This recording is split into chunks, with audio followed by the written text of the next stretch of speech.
Selamat siang, jumpa lagi dengan Denok Ayu Novel. Bagaimana kabar sobat semua? Sebelum kita mulai cerita ini, ayo silakan subscribe, like, komen, share dan nyalakan loncengnya untuk mendapatkan notifikasi terbaru ketika Mimin upload videonya.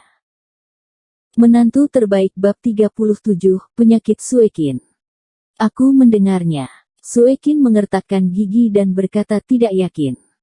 Sekarang perusahaan dalam kondisi kritis. Dia hanya bisa memilih untuk berkompromi. Jika dia tidak menyelesaikannya tepat waktu, cabang yang telah dia dirikan dengan susah payah harus benar-benar runtuh.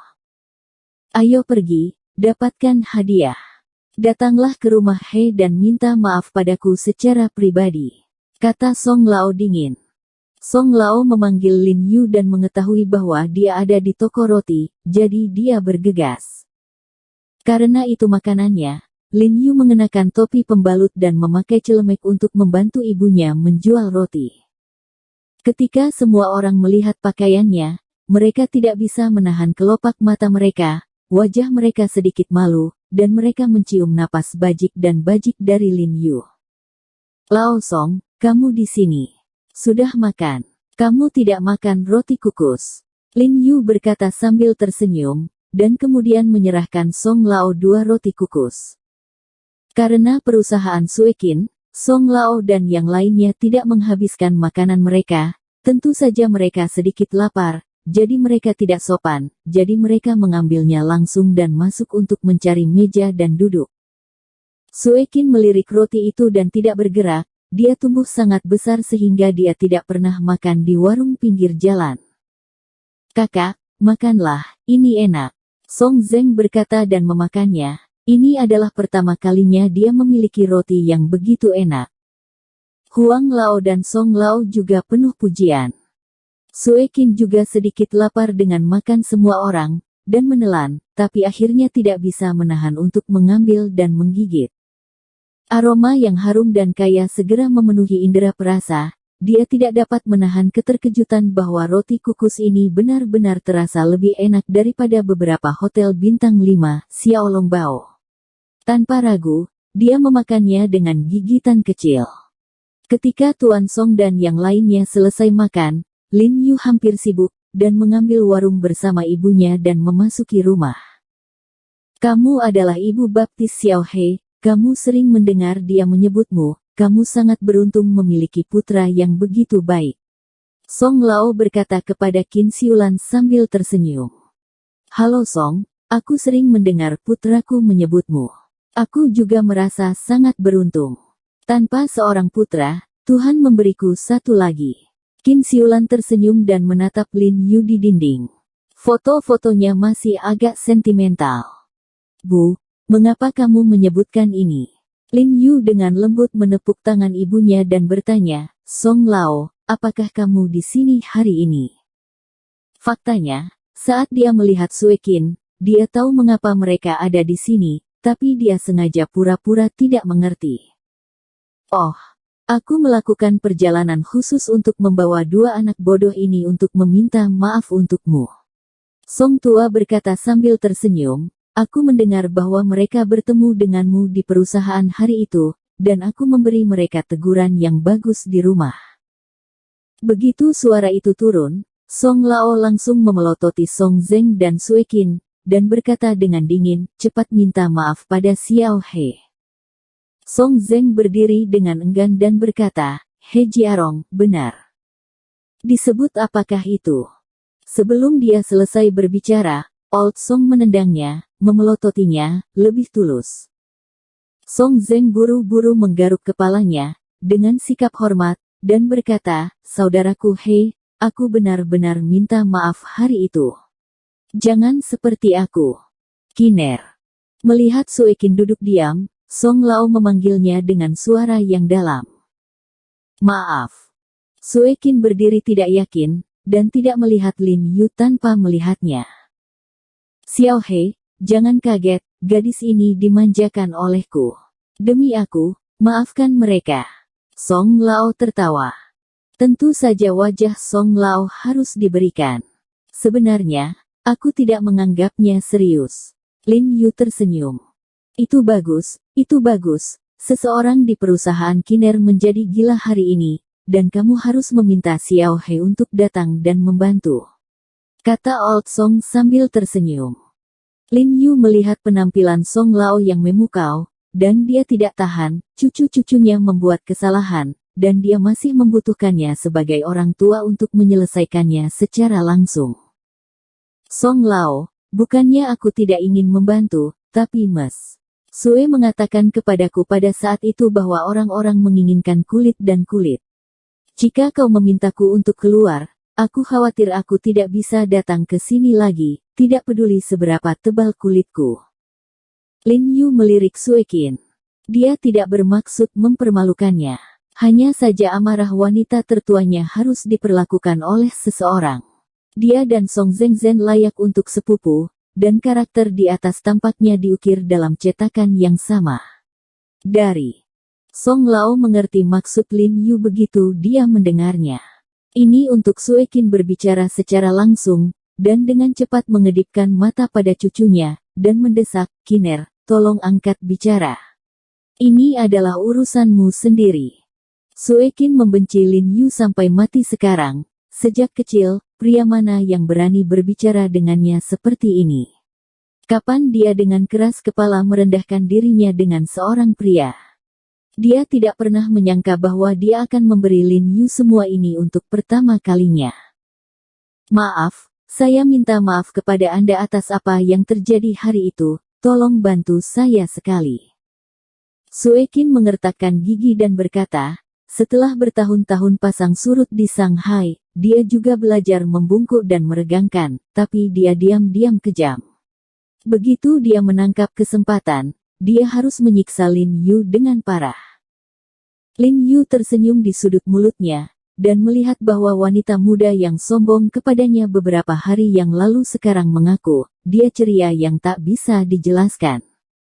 Saat ini, dia tidak menunda lagi, dan membawa Song Lao dan rombongannya ke Jalan Gumiao untuk membeli 4 koin tembaga, pedang kayu persik kecil dan sejumlah uang kertas, dan bergegas ke perusahaan Sue Qin. Baru saja ketika Huang menceritakan kisahnya, Lin Yu tiba-tiba menyadari bahwa orang-orang mati di luar jendela, jadi secara alami roh jahat juga berada di luar jendela, tidak heran dia tidak menemukan apapun di kantor. Memasuki kantor karyawan, Lin Yu memasukkan 4 koin tembaga ke 4 sudut kantor dan meletakkan 4 koin tembaga ke 4 sudut kantor. Kemudian dia berjalan ke tengah kantor dan diam-diam menambahkan kutukan pemecah jiwa pada pedang kayu persik di tangannya. Berdiri kokoh dengan kedua kaki, pegang pedang di kedua tangan, dan hantamkan ujung pedang ke tanah. Dalam sekejap, keempat koin tembaga itu tiba-tiba berdiri dan berputar dengan cepat. Bagaimana ini mungkin? Ekspresi Song Zheng terkejut, merasa ini benar-benar luar biasa. Ekspresi Sue Qin juga berubah. Dia telah mendengar banyak hal aneh sebelumnya, tetapi semuanya didengar, tetapi hari ini adalah pertama kalinya dia melihatnya. Huang Lao memandang Lin Yu dengan takjub, berpikir bahwa dia benar-benar seorang ahli. Lin Yu menusuk pedang kayu ke dalam uang kertas, lalu berjalan ke jendela dan menunjuk ke arah angin. Uang kertas itu segera terbang keluar, dan kemudian secara spontan menyala dan menghilang ke udara. Pada saat ini, koin tembaga di kaki Song Zheng tiba-tiba terhempas ke pinggang dan jatuh ke tanah. Koin-koin lainnya segera berhenti berputar dan tergeletak kembali di tanah. Song Zhenggu menelan ludahnya, mengulurkan tangannya, dan menemukan keringat dingin di dahinya. Lin Yu menyimpan koin tembaga itu, menatap koin tembaga yang rusak, dan berkata kepada Sue Qin, "Tidak apa-apa sekarang. Anda dapat menelepon dan bertanya kepada karyawan itu. Kegilaan mereka harus disembuhkan." Wajah Sue Qin pucat, seolah-olah dia belum terbebas dari keterkejutan barusan. Dia tanpa sadar menyentuh telepon ketika dia mendengar kata-kata Lin Yu. Tetapi pada saat ini, sebuah panggilan telepon datang dari sekretarisnya. Begitu dia selesai, dia mendengar sekretaris wanita itu dengan bersemangat berkata, "Tuan Sue, penyakit Firaun tiba-tiba sembuh. Dokter akan memeriksanya." Orang-orang segera bangun. Suekin tidak bisa membantu membuka mulutnya lebar-lebar, dan menatap Lin Yu dengan tidak percaya dengan mata yang rumit. Kemudian dia menelepon anggota keluarga dari 2 karyawan lainnya dan mendapatkan jawaban yang sama. Kedua karyawan itu tiba-tiba kembali normal. Anggota keluarga bertanya kepada mereka tidak dapat mengingat apa yang terjadi, tetapi hanya menjawab begitu. Sebuah mimpi panjang. Adik laki-laki, orang baik, hari ini aku membuka mata orang tuaku. Jika aku tidak salah menebak, apa yang baru saja digunakan adik laki-laki itu untuk teknik menghancurkan uang dan membunuh jahat. Old Huang memandang Lin Yu, kekaguman dari sudut matanya secara alami terungkap. Lao Huang adalah seorang ahli, jadi dia mematahkan trik kecilku dan menunjukkan keburukan, kata Lin Yu dengan hormat. Generasi muda itu mengerikan. Huang tua mengangguk dan menghela nafas diam-diam. Dibandingkan dengan 2 cucu Lao Song, Lin Yu benar-benar jauh lebih kuat. Dengan temperamen yang rendah hati ini, generasi muda mungkin langka. Kiner, kenapa kamu tidak berterima kasih pada Xiao He secepatnya? Song Lao yang lebih tua memandang Lin Yu, semakin dia menyukainya. Jika dia bisa berpasangan dengan Kiner, itu akan sangat bagus. Sayang sekali, bagaimana dia bisa menikah? Langit tidak memiliki mata. Terima kasih. Nada suara Suekin menjadi tidak terlalu kaku, tapi dia tetap tidak melihat ke arah Lin Yu. Di bawah undangan kuat Song Lao, Lin Yu pergi ke Ji Sitang untuk minum teh bersama. Suekin dan Song Zeng tetap tinggal, dan sekarang masalah aneh perusahaan telah teratasi. Suekin harus menemukan cara untuk menstabilkan kembali militer. Ketika dia tiba di Ji Sitang, nyanyian tua mengeluarkan Sinyang Mao Jian yang berharga, dan berkata, "Hei, ini Raja Teh Sinyang Mao Jian, daun giok langit biru, yaitu, jika kamu datang, aku akan membuatnya." Lao Song, kau rubah tua. Huang Lao menunjuk Song Lao dan menggelengkan kepalanya dan tersenyum, "Xiao He, aku hanya bisa minum teh ini berkat restumu, kalau tidak aku tidak akan melihatnya." Dia telah bersama selama bertahun-tahun, dan dia tahu segalanya tentang pikiran Song Lao. Dia tidak ingin membuat teh ini sendiri.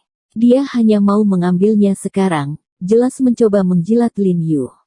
"Lihat apa yang kau katakan, aku akan menempatkan kalian berdua atau 2 saat kau pergi." Wajah Song Lao memerah. Setelah membuat teh, Song Lao tidak sabar untuk bertanya, "Xiao He, aku mendengar Xiao Zeng berkata bahwa kamu telah melihat Kiner kemarin. Apakah kamu melihat sesuatu?" "Tidak." Lin Yu menggelengkan kepalanya, bertanya-tanya, "Saya memeriksa denyut nadinya, dia dalam keadaan sehat dan tidak ada yang salah dengan dia." Awalnya Lin Yu berpikir bahwa Song Lao telah dengan sengaja menguji dirinya sendiri, tetapi sekarang ekspresi Song Lao begitu khusyuk, tampaknya Suekin benar-benar sakit. "Mungkin kemampuannya tidak cukup, jadi saya tidak tahu." "Kenapa tidak apa-apa, dan itu mengerikan."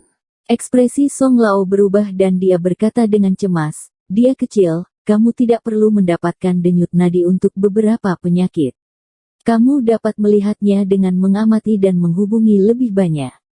"Saya mengamati dan menghubungi, satu-satunya kemungkinan adalah saya memiliki temperamen yang buruk, tetapi ini tidak dianggap sebagai penyakit." Lin Yu bertanya-tanya. "Lao Huang, semuanya miliknya sendiri. Jika ada yang harus kamu lakukan, kamu bisa membicarakannya dan menjualnya di sini." Huang Lao tidak tahan lagi. "Ya, Song Lao, kamu harus memberitahuku secara langsung siapa dia." Lin Yu juga setuju.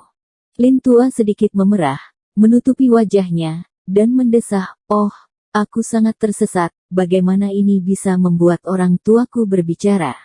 Bersambung. Terima kasih kepada kalian yang telah menonton video ini. Jangan lupa tekan tombol subscribe-nya dan nyalakan notifikasinya untuk mendapatkan video-video seru lainnya dari Denok Ayu Novel.